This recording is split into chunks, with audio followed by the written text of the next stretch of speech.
de Mateo, que es el que estamos viendo, ¿verdad, hermanos? Amén. Juan. Estamos viendo Juan.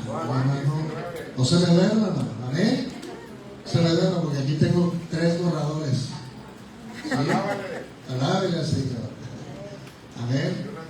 Vamos a, hermano, recuerden que estamos viendo este bello evangelio, que es el evangelio según Juan. Amén. Y estamos en el capítulo 19, hermanos, y recuerden, ya hemos visto al Señor diciendo consumado es, lo cual indicaba que la obra había sido terminada, la deuda había sido saldada, la deuda con la justicia de Dios se saldó en la vida de Cristo. Amén. El pago de nuestro pecado fue consumado. Tetelestai, consumado es, dijo el Señor. Versículo 31 dice: entonces los judíos, por cuanto era la preparación de la Pascua, a fin de que los cuerpos, ¿cuáles cuerpos? El del Señor y el de los malhechores, no quedaran en la cruz en el día de reposo. Dice, pues aquel día de reposo era de gran solemnidad. Recuerden que estaban en vísperas de la Pascua, claro. La Pascua era una celebración nacional y los cuerpos tenían que ser retirados porque se iban a celebrar estas festividades. Y para los judíos, el hecho de que estuvieran todavía colgados ahí, hermano, era una cuestión que no se podía permitir, porque para ellos la solemnidad era más importante, hermano, y no podían tener cuerpos muertos ahí en ese lugar. Y entonces dice, rogaron a Pilato que se les quebrasen las piernas y fueran quitados de ahí, de la cruz. Vinieron pues los soldados y quebraron las piernas al primer malhechor y asimismo al otro que había sido crucificado con Cristo. Con el otro malhechor. Dice, mas cuando llegaron a Jesús, como le vieron que ya muerto, no le quebraron las Las piernas. Hermano, cuando los soldados quebraban las piernas a un hombre que había sido crucificado, precisamente se las quebraban para acelerar la muerte de ese hombre. Y entonces, recuerden que ellos están, hermano, suspendidos con clavos en la cruz, y el único apoyo que tienen en ese momento, hermano, son sus pies clavados. Y están haciendo fuerza para no asfixiarse.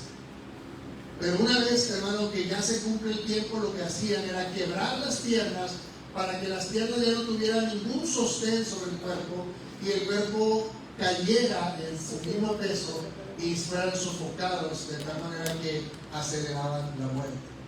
Le quiebran la pierna a uno de los malhechores y muere. Le quiebran las piernas al otro malhechor y muere.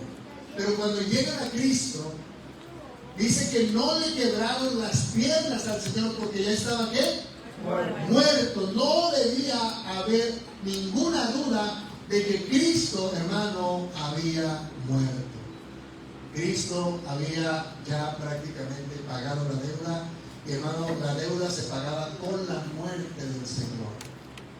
Esto lo que quiere decir, hermano, no solamente es que la muerte de Cristo estaba siendo confirmada, sino que también se estaba cumpliendo una profecía.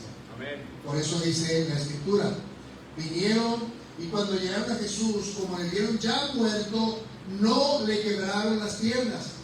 Pero uno de los soldados le abrió el costado con una lanza y al instante salió sangre y agua.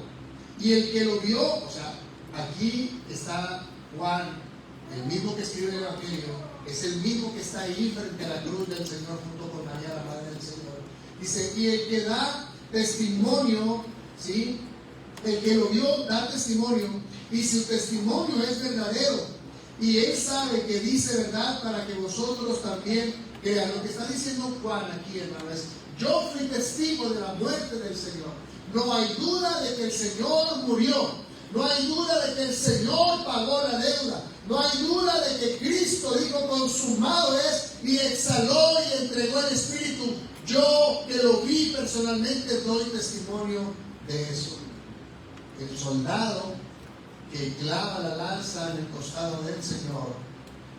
Muchos tratan, hermano, de sacar simbolismos acerca de qué significa la sangre y qué significa el agua que salió del costado del Señor. No, hermano, no tiene ningún significado en sí mismo, en el sentido de que tenga algún simbolismo o que tenga que significar algo, hermano. Simplemente lo que significó es que Cristo había muerto. Amén. Se estaba confirmando, el soldado confirmó que efectivamente Cristo había muerto. Había pagado el precio el Señor, hermano. Amén. Amén. Nadie podía dar diferente testimonio. Cristo había muerto. Y no se le quebraron las piernas. Y vea lo que dice, versículo 36. Porque estas cosas sucedieron para que se cumpliera la Escritura. Amén. Amén. ¿Cuál era la Escritura? No será quebrado hueso suyo. Y prácticamente la Escritura a la que nos lleva, hermano, el pasaje es precisamente a Éxodo capítulo 12, cuando el Señor mismo instituye la Pascua. Él manda que el pueblo pueda comer la Pascua, escuchen bien, comer el cordero, pero ninguno de los huesos del cordero se podía quebrar. El mandamiento era terminante, el mandamiento era claro, hermano, y cuando el pueblo comía la Pascua, no quebraba ningún hueso del cordero pascual. Y esto, hermano, era el cumplimiento. Cristo era ese cordero pascual. Y por eso, escuche bien, hermano, cuando el soldado quiso llegar a Cristo y quiso quebrarle, al verlo muerto, dijo, ya no es necesario. Pero aunque él no sabía, él estaba cumpliendo una escritura, la cual decía que no debía quebrarse ningún hueso del cordero pascual. Y también dice la otra escritura, mirarán al que le traspasará. Es una profecía del profeta Zacarías, capítulo 12, donde, hermano, hablaba de que contemplarían a aquel a quien habían traspasado en su cabeza, en sus manos y en sus pies. Lo contemplarían dando testimonio de que realmente él se había entregado por los pecadores. Pasamos al versículo 38 y voy a enfatizar este mensaje en esta parte. Amén. Vamos a ver algo que aconteció y que es muy importante ver, hermano. Cristo ha muerto, la Escritura se ha cumplido. Hemos visto cómo cada acontecimiento desde que fue arrestado, hermano, Cristo iba cumpliendo cada una de las Escrituras. Desde su arresto, dice la Escritura, heriré al pastor y las ovejas serán esparcidas, y así sucedió. Cristo fue investigado, hermano, pero ninguno pudo hallar engaño en su boca, ningún delito, como dice la palabra del Señor, no fue hallado en el pecado, ni engaño en su boca. Y cada escritura fue cumplida en todo el proceso de la crucifixión hasta la muerte del Señor. Pero ahora vamos a ver algo, hermano, que es de llamar la atención. Vea, dice, después de todo esto, José de Arimatea, que era un discípulo de Jesús, pero era un discípulo que dice secretamente por miedo a los que a los judíos. Escuche bien. Este hombre le ruega a Pilato que le permita llevarse el cuerpo de Jesús. De hecho, el evangelista Marcos, ahí en el capítulo 15 de Marcos, versículo 42 en adelante, Marcos habla de que José de Arimatea, dice, entró osadamente a el palacio de Pilato para pedir el cuerpo del Señor. Y ahorita vamos a explicar, hermano, en qué sentido se usa esta palabra osado. Fue osado, fue atrevido, fue valiente. No temió el riesgo que podía esto conllevar, hermano, sino que él fue para pedir el cuerpo del Señor. Y ahorita lo vamos a ver más detenidamente. Pero solamente quise hacer ver. Juan dice que entró, pero dice Lucas, en Marcos, que entró de manera osada, atrevida, valiente. Dice, y rogó a Pilato que le permitiera llevarse el cuerpo del Señor. Y Pilato se lo concedió. Entonces vino y se llevó el cuerpo de Jesús. Versículo 39 añade y dice, también Nicodemo, otro hombre entra aquí, hermano, en la escena. Ambos hombres poderosos, hombres políticamente, hermano, conocidos, ambos ricos, ambos hombres de influencia, hermano, ven aquí a entrar en la escena y dice, y también Nicodemo, el que antes había visitado a Jesús de noche. ¿Recuerda el capítulo 3 de Juan? Jesús a Nicodemo es el que le dice, porque de tal manera amó Dios al mundo. Es en esa conversación. Es Nicodemo, hermano. Es el que le dice, te es necesario nacer de nuevo. Si no naces de nuevo, no puedes entrar al reino de los cielos. ¿Se acuerda ese pasaje? Ese es Nicodemo. 3 años después, hermano, entra en la escena y ahora entra en este tiempo junto con José de Arimatea y dice, el que antes había visitado a Jesús de noche vino trayendo un compuesto, una mezcla de mirra y de aloes, como 100 libras. En peso, de hecho, una libra judía, hermano, no es lo mismo que una libra occidental. Por ejemplo, aquí una libra es equivalente a 454 gramos, ¿sí? De un kilo, o sea, es 4.54 kilos. Eso es lo que representa una libra. En los términos judíos, en una medida judía, escuche bien, una libra eran 327 gramos, es menor que la libra de nosotros. Multiplíquelo por 100 libras, hermano, estamos hablando de cerca de 33 kilos. Escuche bien, ¿cuántos kilos? 33 kilos, una mezcla de aloe y de mirra. Amén. Todos acá por favor. ¿Cuántos kilos llevaba? 32, casi 33 kilos de esta mezcla. Y esta mezcla, escuche bien, era una mezcla que se utilizaba para embalsamar los cuerpos. Y no todos tenían ese privilegio. Ahorita vamos a ver más detenidamente. Esta era una mezcla, hermano, de una resina. El aloe era una resina, no es el aloe vera, ¿sí? No es la resina de la savia, no es la savia de la sábila, no.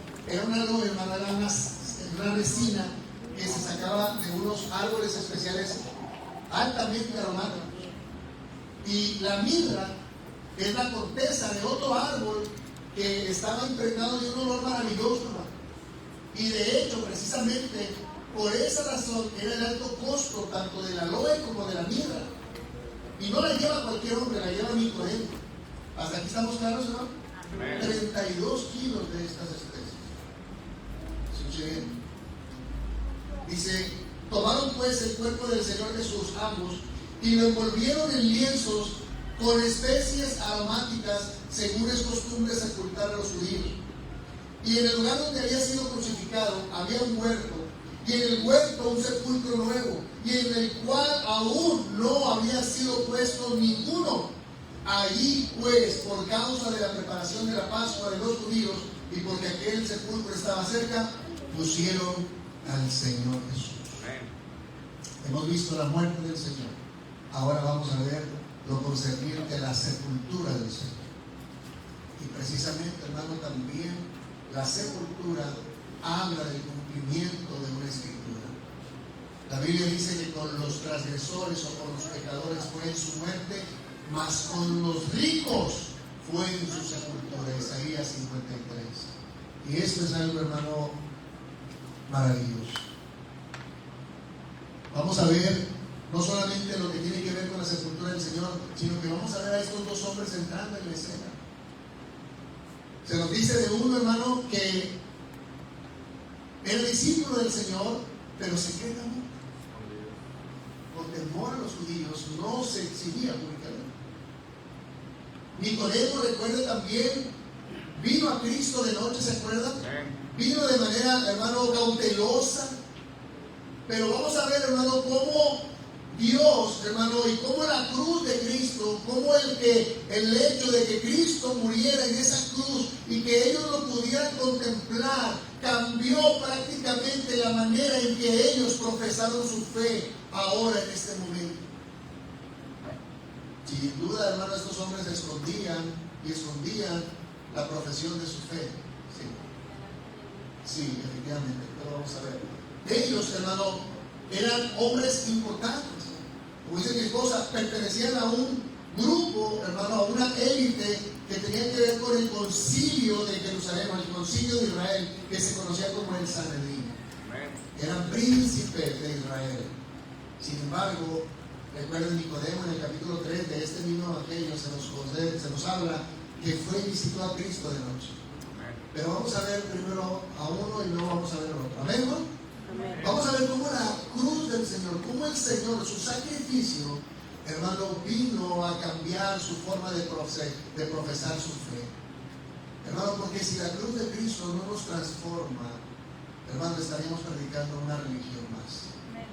Vamos a ver cómo estos hombres, hermano, expusieron ahora su fe de manera pública. El Señor dijo que si nosotros le confesáramos delante de los hombres, Él también nos confesaría. Pero si le negásemos, Él también nos negaría. Y ahora vamos a ver, hermano, el proceso de cómo una fe, hermano, que estaba oculta, una fe que tenía vergüenza, una fe que necesitaba la oscuridad de la noche para no ser vistos y acercarse al Señor, cómo fue acrecentándose hasta culminar en esto que ahora vemos, dos hombres valientes entrando osadamente, valientemente para pedir el cuerpo del Señor. Y me gustaría, hermano, de alguna manera que pudiéramos entender este mensaje, la fe que salió de las sombras, la fe de estos hombres que salió de las sombras. Durante 3 años habían ocultado de alguna manera su fe, pero algo cambió. La cruz del Señor, la muerte de Cristo hizo que ellos cambiaran completamente y que su fe ahora fuese expuesta. Escuche bien, hermano. Hasta este momento los personajes que habíamos conocido, hermano, eran visibles. ¿Recuerda a Pedro? Amén. ¿Quién no conoce a Pedro? ¿Quién no conoce a Juan? ¿Quién no conoce a Jacob? A todos los apóstoles del Señor, hermano, que seguían a Cristo eran públicos. Se conocían públicamente y los conocemos y hemos venido hablando de ellos durante todo este, hermano, viaje en el Evangelio de Juan. Hemos hablado constantemente de esto, de Pedro, de Juan, hermano, de Felipe, de Bartolomé. Hemos hablado de todos ellos porque son públicos y ahí están en las Escrituras. Pero escuche bien, ahora sucede algo que no esperábamos, hermano. Los discípulos más cercanos están escondidos. Recuerde que se fueron y abandonaron al Señor. Amén. Los discípulos más conocidos, los hombres más conocidos ahora se fueron de la escena. Han desaparecido, están en algún lugar escondidos. Y ahora los que estaban escondidos salen a la luz pública. ¿Qué hace esto, hermano? Solamente la cruz de Cristo hace, hermano, que nuestra fe salga de las sombras. Solo la obra de Cristo puede hacer, hermano, que la fe de una persona salga, hermano, para ser pública. Dios tiene la costumbre de levantar creyentes cuando otros, escuchen bien, parecen desaparecer. A veces, hermano, las personas con las que usted piensa que son los que van a estar al pie del Señor son los que más se notan por su ausencia. Pero ¿sabe qué? Dios nunca se queda sin pueblo. Dios siempre tiene un remanente. Dios siempre va a sacar a flote a aquellas personas que usted menos espera. Y Dios las va a levantar para mostrar el ejemplo que Dios, escuche bien, siempre tendrá un pueblo listo y preparado. Los discípulos habían oído, pero ahora aparecen estos dos hombres. De las sombras, de lo secreto, salen valientemente a profesar una fe pública. Cuando la cruz parecía una derrota, ellos entendieron que era el momento de identificarse con Cristo. Escuche bien, era fácil, hermano, identificarse con Cristo cuando hacía milagros.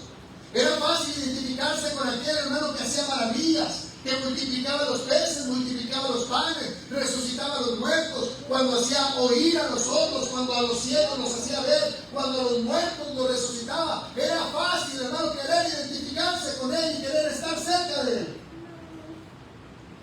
Pero ahora que era muerto, salen estos dos hombres.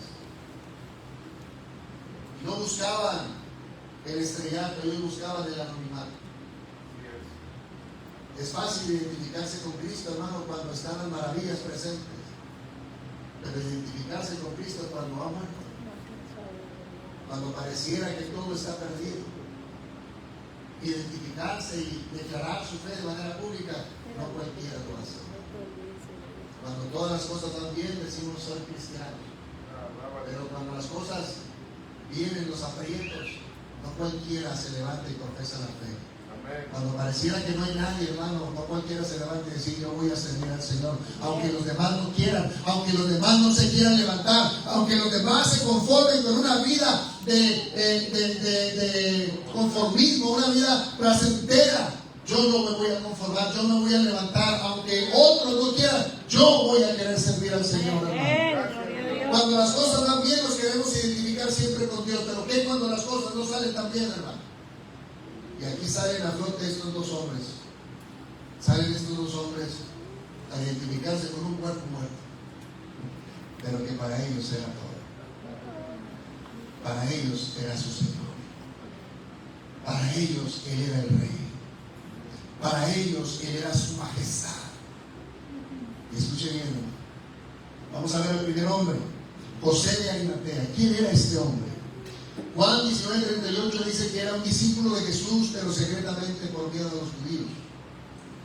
Juan nos declara esto, hermano. José era un creyente, pero era un creyente oculto, un creyente en las sombras. Sin embargo, algo cambió ese día, hermano, para José de Arimatea.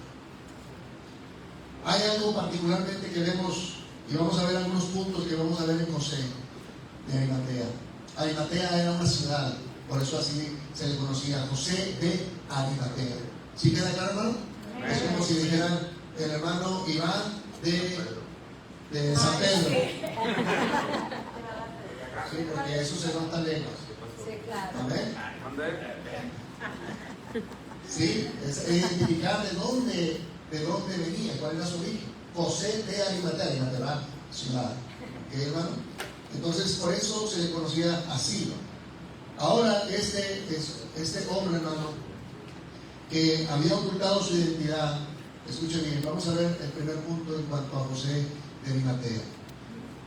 Vemos a José que ese día, hermano, venció años de temor con un solo acto de fe. Durante mucho tiempo había ocultado su identidad. Ahora entra en el palacio de Pilato. No hay marcha atrás, ya ha entrado, hermano, y ya no puede regresar. Por eso Marcos dice que entró de manera atrevida, pero no un atrevimiento, hermano, de esos atrevimientos sin cuidado. Hay mucha gente, hermano, que es avalentonada, hermano, pero hace las cosas sin pensar. De hecho, en el término hebreo, la palabra usado es usado en dos connotaciones. Número uno, cuando una persona es arriesgada, pero lo hace sin pensar. ¿Conoce personas así, hermano? Que dicen, vamos a ver, y como salga, son atrevidos, pero no saben ni lo que están haciendo, no están calculando, no están viendo nada, hermano, simplemente dicen, vamos a hacerlo y sin ni siquiera preparar nada. Escuche bien, gente, hermano, que no actúa sin pensar, actúa, hermano, sin conocimiento. Escuche bien, esas son personas, hermano, que son imprudentes, que caen en la imprudencia. Hay mucha gente que, hermano, que dice, no, yo me voy a meter y yo voy a hacer las cosas así. No, hermano, a veces hay órdenes que tenemos que seguir. ¿Sí me explico? Hay procesos con los que tenemos que cumplir. No podemos, hermano, simplemente ser arrebatados como creyentes. Nosotros tenemos que cuidar de no ser ese tipo de osados, hermano, que hacen las cosas a nadie se va. Y solamente, no, yo como quiera voy a ir. Y la llanta está ya casi ponchada, pero así voy a ir. Y se queda a mitad del camino. No, hermano, no ese es el tipo de osadía que estamos hablando de José de Arimatea. La osadía de José de Arimatea, hermano, es una valentía. Es un hombre que sabe, hermano, que hay cosas en riesgo, pero sabe que está dispuesto a correrlo a pesar del riesgo. Es un hombre que ha calculado, hermano, escuche bien, José de Arimatea era un príncipe y tenía un lugar en el Sanedrín. Políticamente, hermano, él estaba expuesto. Recuerde, la élite religiosa, todo el Sanedrín, todo, hermano, el concilio determinó que Cristo muriera. Y cuando él va Pilato, y él, hermano, se atreve a ir, lo que está haciendo es exponerse contra todos los compañeros príncipes de él. Él está publicando que él va a ir en contra de todos los que determinaron la muerte del Señor. No era cuestión solamente de entrar al palacio. Lo que estaba haciendo José de Arimatea, hermano, ahora que se estaba identificando con Cristo, era decir: Él es mi Señor, y por mi Señor estoy dispuesto a perder todo el reconocimiento. No importa que ya no me acepten, no importa que ya no me quieran. Yo sé que me voy a ganar, no el respeto, sino el irrespeto, el rechazo de todos aquellos con los cuales yo estoy en el concilio, pero no me importa. Amén. ¿Sí queda claro, hermano? José de Arimatea se estaba atreviendo a mucho. Estaba atreviéndose inclusive a padecer la misma suerte que su Señor. Solo por congeniar en la fe, identificarse con Cristo. No era cualquier cosa, hermano. Escuche bien. Toda Jerusalén podría saber quién pidió el cuerpo, porque esto era notorio. La cruz hizo que el temor perdiera fuerza. Qué maravilloso, hermanos, que cuando contemplamos al Señor en la cruz, cuando vemos su obra, hermano, todo el temor se disipa. Por eso la Escritura dice que Dios no nos ha dado un espíritu de temor, sino de poder y de dominio propio. De amor y de dominio propio. Cuando uno contempla la cruz de Cristo y la obra del Señor, hermano, el temor que existía se disipa. Y eso es lo que sucedió con José de Arimatea. Este hombre no pensó en las consecuencias, en el sentido, no que no las haya pensado, sí las calculó, pero a pesar de que las calcula y le sale en el resultado, estos me pueden matar, aún así yo quiero el cuerpo de mi Señor. Esto es maravilloso, hermano. Aquí se cumple Proverbios 29-25, que dice: el temor de los hombres pondrá lazo. En el caso de José de Arimatea no fue un lazo. Él se despojó del temor y se tomó de valor y fue ante Pilato. Número 2, que vemos una particularidad en José, hermano, es que arriesgó toda su posición religiosa. Los otros evangelios nos pueden hablar y enriquecer un poco acerca de quién era José de Arimatea, hermano. Escuche bien. Por ejemplo, Mateo 27-57 nos dice que era rico. Era un hombre rico. Marcos 15:43 dice que era un miembro honorable del Sanedrín. Era honorable, no era como cualquiera, o sea, no era, hermano, del común de los 70 varones. Dentro de los 70 había gente honorable, gente que era más reconocida, y José de Arimatea era uno de ellos. Lucas 23:50-51 nos dice que era un hombre bueno y justo. No había consentido en la condena de Jesús. Cuando todos dijeron que mataran al Señor, él no estuvo de acuerdo. Véanlo. Aquí vemos su primera declaración de fe al no estar de acuerdo. Pero escuche bien. Era parte del mismo consejo que entregó a Cristo. Ahora él rompe públicamente con toda aquella decisión y su relación con todos ellos. Él dice: yo no estoy de acuerdo con eso. Con lo que se hizo con él, yo no estoy de acuerdo. Y ahora él está dispuesto a que eso se vea de manera pública. Al ir ante Pilato, hermano, esto iba a ser notorio. Eso le podía costar a él el prestigio, su influencia, sus amistades, su posición, incluso ser expulsado del consejo. El tipo de fe que profeso y que profesas tú, hermano, ¿tiene estos riesgos? ¿O somos de los que no queremos que se diga que somos demasiado religiosos, demasiado cristianos? Porque ¿qué va a decir mi amigo? ¿Qué va a decir la comadre? ¿Qué va a decir el compadre? ¿Qué va a decir mi papá? ¿Qué va a decir mi hermano? ¿Qué va a decir este? ¿Qué va a decir aquello? ¿Soy de los que acaso tengo temor de perder relaciones por identificarme con Cristo? Amén.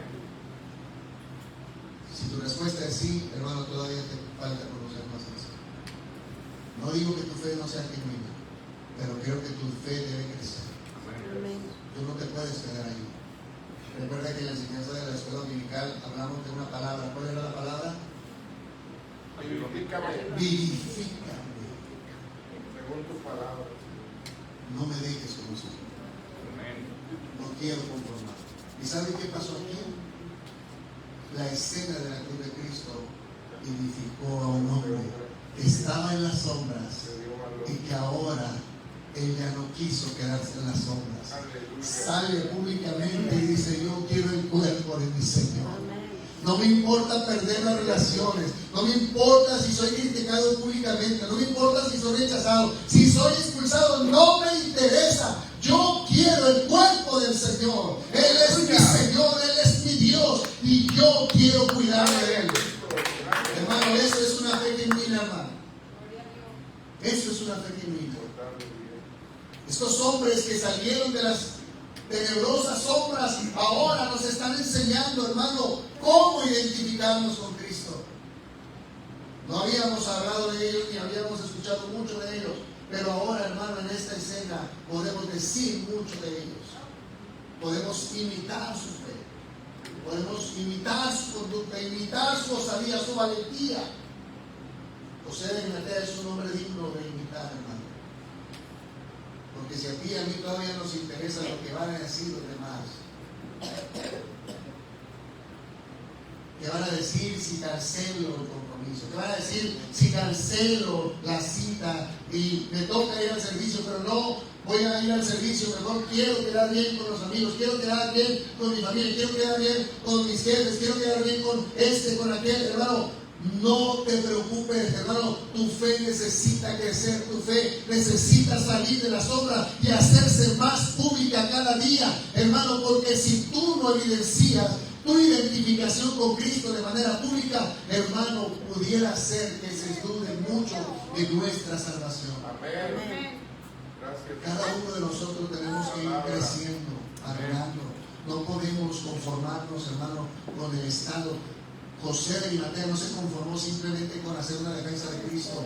Él, hermano, quiso notificarlo públicamente que ahora Cristo era su Señor. Costara lo que costara. Eso es ser vivificado. Eso es hacer que las palabras de Cristo ahora hayan penetrado en su corazón y que ahora su corazón se rinda completamente a su Señor. Esto es rendición, hermano. Esto es poner en práctica y vivir la vida de Cristo, aunque el Señor estaba muerto. Amén. Le decía, es fácil identificarse con Cristo mientras vivía. Los discípulos se identificaron con Cristo y hablaban con Cristo. Señor, ¿a quién iremos si solamente tú tienes palabras de vida eterna? Decía Pedro. Amén. Tú eres el Cristo, el Hijo del Dios viviente. Qué fácil decirlo, hermano, pero la hora es la hora. Los que públicamente habían declarado su fe, ahora se habían ido y se escondieron. Pero ahora los que, hermanos, secretamente habían profesado su fe era una fe, hermano, opacada por el temor, opacada por la timidez, por la vergüenza. Pero ahora esa fe cambia, esa fe es transformada, esa fe sale a la luz más fuerte que nunca. Ha muerto el Señor, es hora de proclamar que yo me identifico con Él. Amén. Amén.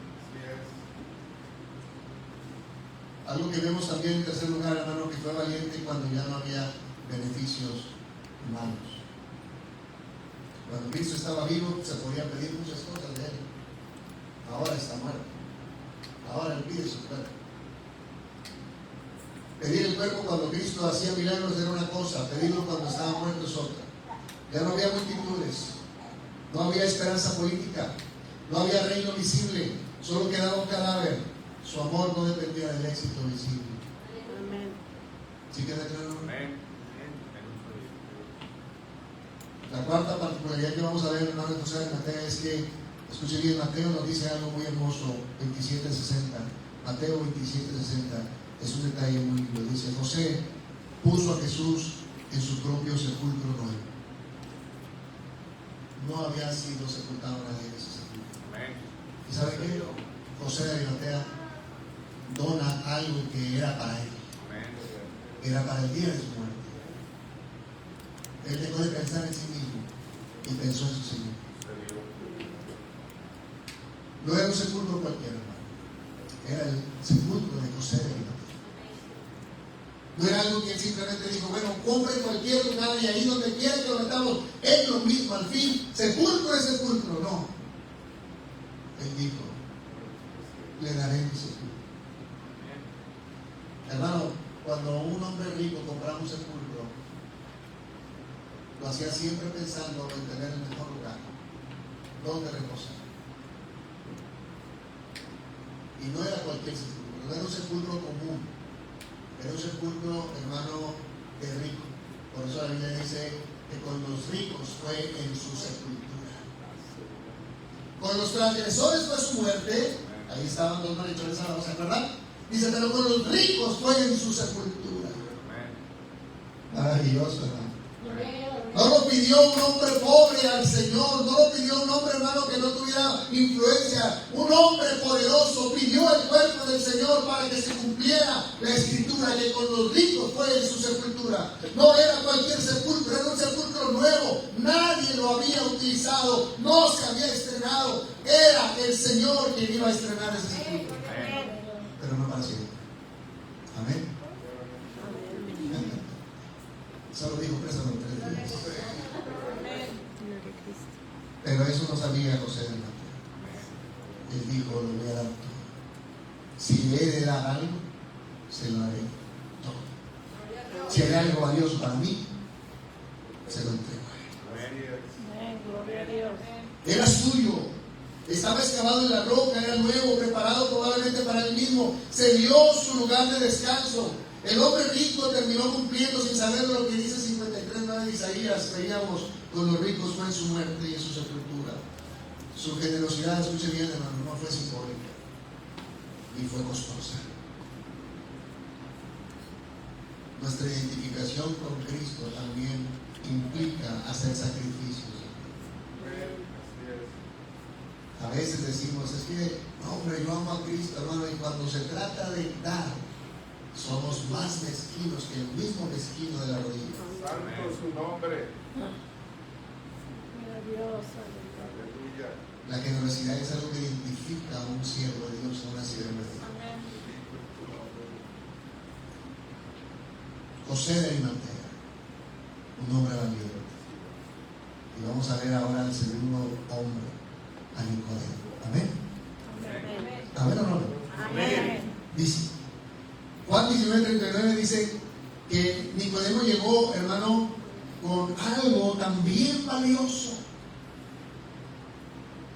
Juan, hermano, vamos a ver cómo Juan presenta su crecimiento espiritual en el caso de Nicodemo. Escuchen bien. Recuerden la primera ocasión, Juan capítulo 3, Nicodemo visita al Señor de noche. ¿Por qué? Sin duda, posiblemente fue por temor, por prudencia, porque no quería que los demás se dieran cuenta, por eso fue de noche. Cuidó su reputación. A veces nosotros al comienzo de nuestra vida cristiana así nos comportamos. ¿Cuántos decimos amén? Amén. Que no se den cuenta que somos cristianos. No le suban al volumen de los cantos, porque si no los vecinos van a decir que nosotros ya somos diferentes. No. Sí. Vete la Biblia rápido el carro, que no te la vean debajo de la brazo. Sí. Si te preguntan que a dónde vas, tú dile que vamos a salir a un lugar de esparcimiento, pero no dices a la iglesia. Que no se den cuenta la familia, que no se den cuenta los amigos. Si no, no nos van a seguir invitando a las reuniones. Que queremos seguir participando. Que no se den cuenta que somos cristianos. Y luego cuando la esposa diga, gloria a Dios, no grites tan fuerte, se van a dar cuenta los vecinos que somos creyentes. Así era. ¿Cuántos dicen? Amén. Nos daba vergüenza. Así que nos identificaron con Cristo, nos identificaron con la iglesia del Señor. Teníamos pena. Lo mismo le pasó a Nicodemo. Pero ¿sabe qué? Nicodemo no se quedó ahí. Su fe creció. Gloria al Señor. Gloria a Dios, hermano, porque nuestra fe ha crecido. ¿Cuántos decimos amén, hermano? Amén. Ya no estamos como los primeros días. Amén. Antes nos avergonzaban quizá y andábamos buscando a Jesús de noche. Pero ahora ya no. Bendito sea el Señor. A cualquiera que nos dice, ¿a quién sirves? A Cristo Jesús, el Hijo del Dios viviente. Él es el Rey de Reyes y el Señor de Señores. Él es el Dios que me ha salvado. Él es el Dios a quien yo sirvo. Él es mi amado. Y a nadie nos da vergüenza notificarlo. ¿Amén o no amén? Amén. Lo que antes nos daba pena, ahora ya no. Gloria al Señor. Pero lo mismo le pasó a Nicodemo. Escuchen bien. Él, aunque era un fariseo, maestro de Israel, miembro del Sanedrín, Su acercamiento fue reservado, pero fue. Y la gracia comenzó una obra en la vida de Nicodemo. La segunda parte donde vemos a Nicodemo, escuche bien, lo vemos en Juan, capítulo 7, versículos 50 al 52, que dice: Nicodemo, hermano, cuando condenan al Señor y planean matar a Cristo, sale Nicodemo y dice: ¿juzga acaso nuestra ley a un hombre si primero no se le oye? Vea, Nicodemo estaba defendiendo no a Cristo, estaba defendiendo la ley. Dice: ¿acaso nuestra ley juzga a alguien si primeramente no lo escucha? No hace todavía una gran confesión de Cristo, hermano, pero ya no se acercó, ahora interviene de alguna manera para estorbar el plan que se tenía contra Cristo. Comienza a levantar la voz, su fe empieza a crecer. Y yo creo que así cada uno de nosotros, ¿verdad? Amén. Cuando en las reuniones se hablaba del Señor, no hablábamos, y de repente empezamos a hablar. Sí, pero es que, bueno, la Biblia dice que no debemos adorar imágenes. A ver, no decimos todavía que Cristo, pero ya empezamos a meter ahí ya ciertas convicciones. Amén. Sí, pero la Biblia dice, yo por ejemplo ya dejé la bebida porque la Biblia dice que la cerveza es alborotadora y el vino es el escarnecedor, y cualquiera que por ella hierra no es sabio. Todavía decimos que creemos en Cristo, pero de alguna manera hay convicciones en nosotros, hermano, que de alguna manera están cambiando nuestra forma de creer en el Señor. Amén. Y estamos creciendo en la fe. ¿Amén o no amén? Amén. Ese fue nuestro proceso también, lo fue el de Nicodemo. Y escuche bien, pero en esta ocasión, tercer punto que vemos, finalmente, Nicodemo se identifica únicamente con Cristo y con un Cristo muerto. Ahora ya no llega de noche. Ahora todos lo ven, es de día. El mismo Sanedrín podía observarlo sin duda, hermano. No solamente acompaña, sino que va, escuchen bien, hasta donde Cristo está. Él participa, él carga el cuerpo. Él le dice a José de Arimatea: yo voy contigo. A ver, ambos llegan con Pilato, hermano. No llega uno solo, ambos llegan. Uno llega con el papel diciendo: hay un lugar que espera el cuerpo de mi Señor, y el otro llega cargando 32. ¿Cuántos han cargado un costal de estuco de 20 kilos? Ahora imagínense, agreguenle otro mitad de costal, 32 kilos. Cárguenos. ¿Sí? Bueno, yo normalmente estoy acostumbrado a cargar de 50 kilos. Alábale a cada mano, pero vacío. Pero ¿sabes lo que significa cargar 32 kilos? Amén. Nicodemo llega con una mezcla de mirra y aloe, algo de gran cosa. Escuche bien, prepara el cuerpo del Señor. Ahora escuche bien, hermano. El aloe y la mirra eran utilizados para impregnar las sábanas o los lienzos con los que se cubría el cuerpo de un difunto. Pero escuchen bien algo, hermano. La preparación del cuerpo del Señor no era cualquier preparación. Era la preparación que solamente se daba en términos reales. Es decir, no cualquier persona tenía este tipo de sepultura. Nicodemo llegó con una gran fortuna. Escuchen bien. ¿Se acuerdan cuando la Biblia dice que Marta y María escuchaban al Señor y María estaba a los pies del Señor? ¿Se acuerdan? La hermana de Lázaro.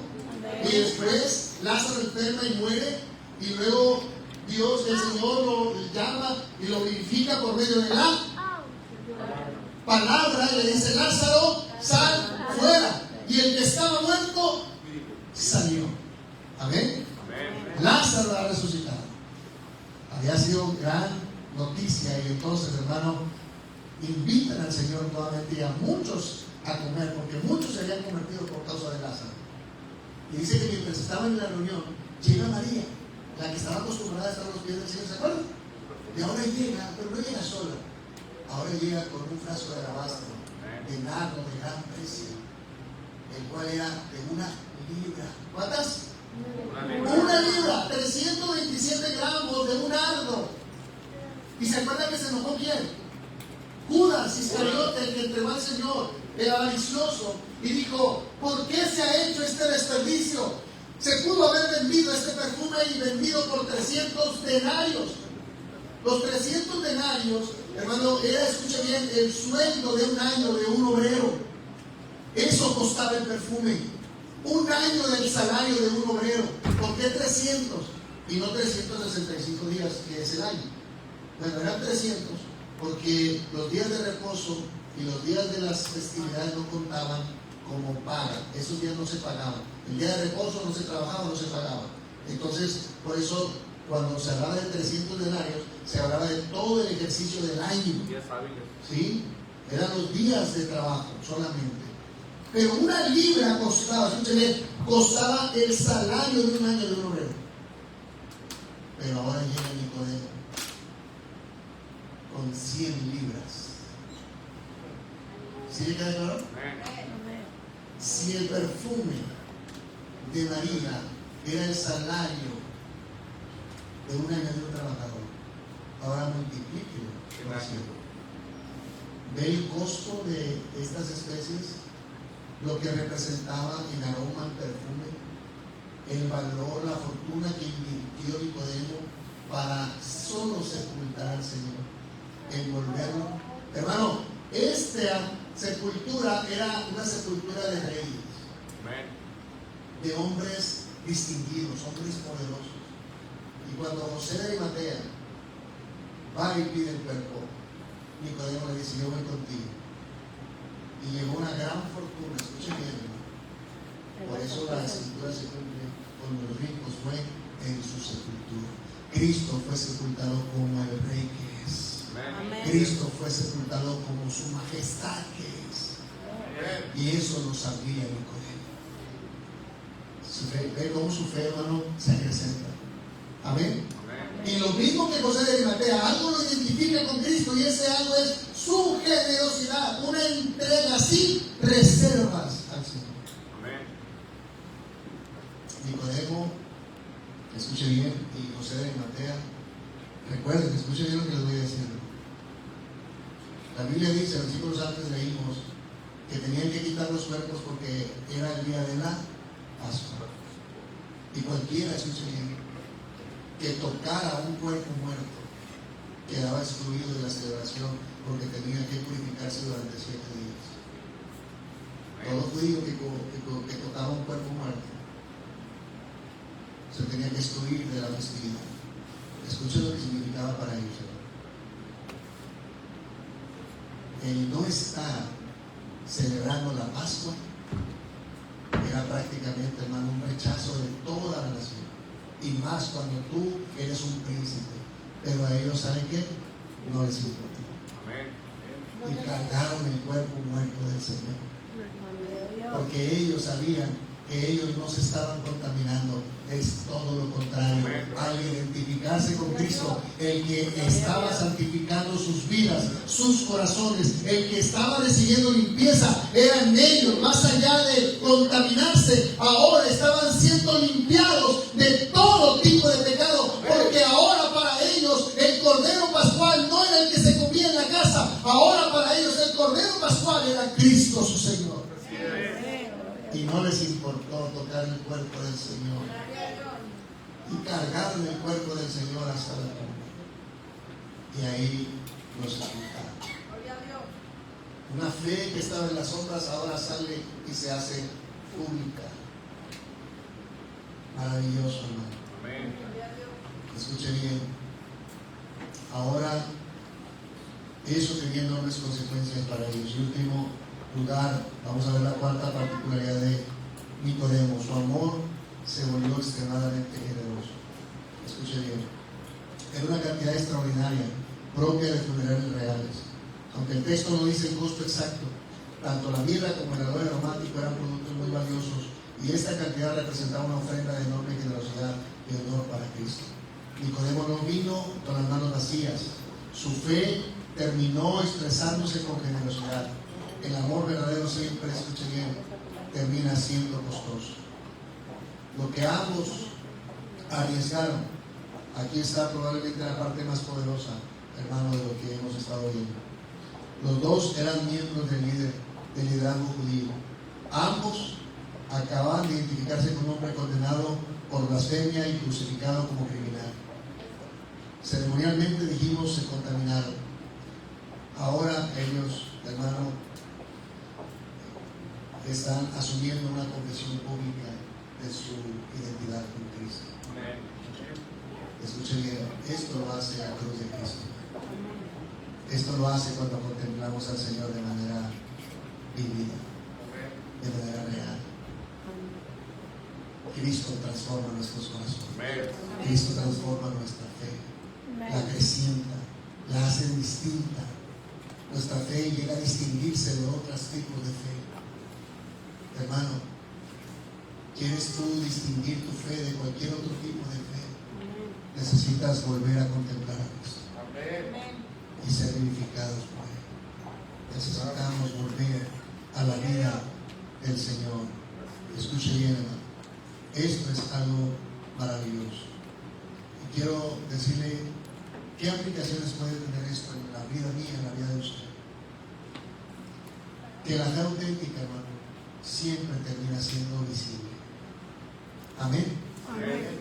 La fe que es genuina y auténtica siempre terminará siendo visible. No siempre comienza siendo fuerte. Nicodemo comenzó de noche, José comenzó escondido, pero ninguno terminó allí. La gracia de Dios produce crecimiento. Número 2, nunca es tarde, hermano, para dar un paso de valentía, para avanzar. Nunca es tarde para decir, ya no quiero más de este conformismo. Durante años fueron discretos, pero en el momento decisivo, actuaron. Dios puede transformar creyentes temerosos en testigos fieles y valientes. Amar a Cristo, escuche bien, hermano, siempre tendrá un costo. José perdió su anonimato, Nicodemo perdió el prestigio, ambos invirtieron riquezas, ambos arriesgaron su posición, pero escuche bien, ganaron el privilegio de servir al Rey en uno de los momentos más sagrados en la historia. Todos conocemos la historia de estos dos hombres. Todos. Lo mejor que tenemos pertenece al Señor, hermano. Ellos entregaron y dieron lo mejor. La pregunta para nosotros como iglesia es no solamente qué puedo darle al Señor, sino estoy dispuesto a entregar aquello que más valoro cuando seguir a Cristo me cueste a mí. Estoy dispuesto a darle a Cristo lo que más valoro.